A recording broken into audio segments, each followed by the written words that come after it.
Good morning. Ano po ba ang messages ni God sa atin today from Mass? So number one, whoever follows me loves me. Ayan. So talagang itry natin ang best natin na i-follow po si Jesus, ang lahat po ng teachings niya, ang lahat po ng turo niya, everyday. Para po mapakita natin sa kanya na mahal po natin siya.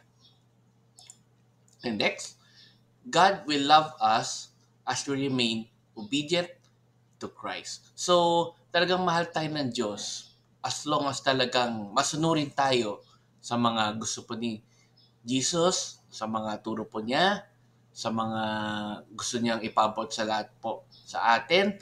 Kaya I'm sure na yung mga taong talagang seryoso na sumusunod kay Kristo, talagang marami silang nakukuha rin na blessings mula sa Diyos. Kaya itry po natin talaga ang best natin na maging obedient kay Jesus.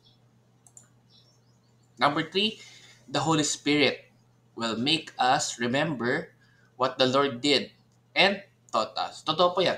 So, sa Sacrament of Confirmation, talaga may mga gifts po tayong na-receive from God through the Holy Spirit. Kaya talagang lagi natin matatandaan kung ano yung ginawa ng Diyos at kung ano yung tinuro sa Kanya. Kasi tutulungan po tayo ng Holy Spirit. And lastly, follow the commandments every day. So, hindi naman po ganun kadali po to na ma-follow daily yung mga commandments ni God.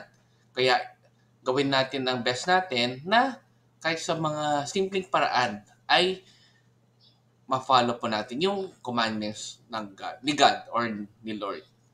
Okay? So, hopefully, may natutunan kayo today and let's end the game ng simple prayer ni Father Santos Pete. Amen.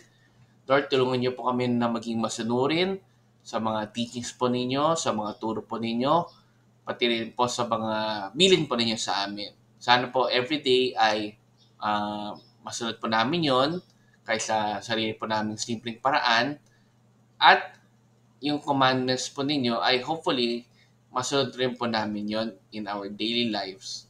Maraming salamat po Lord sa pagpapaalala sa amin na sundan po kayo and hopefully mas magawa po namin yon kahit na medyo complicated ang mundo po ngayon. Amen. In Father, Son, and Spirit. Amen.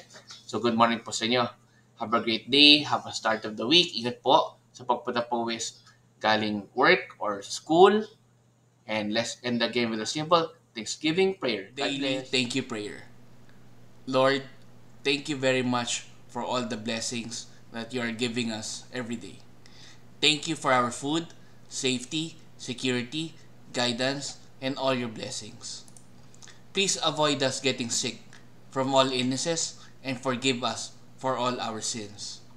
Lord, I pray that all our hopes and dreams will come true in your own time. Again, Lord, thank you for all the blessings that you have given us. Amen.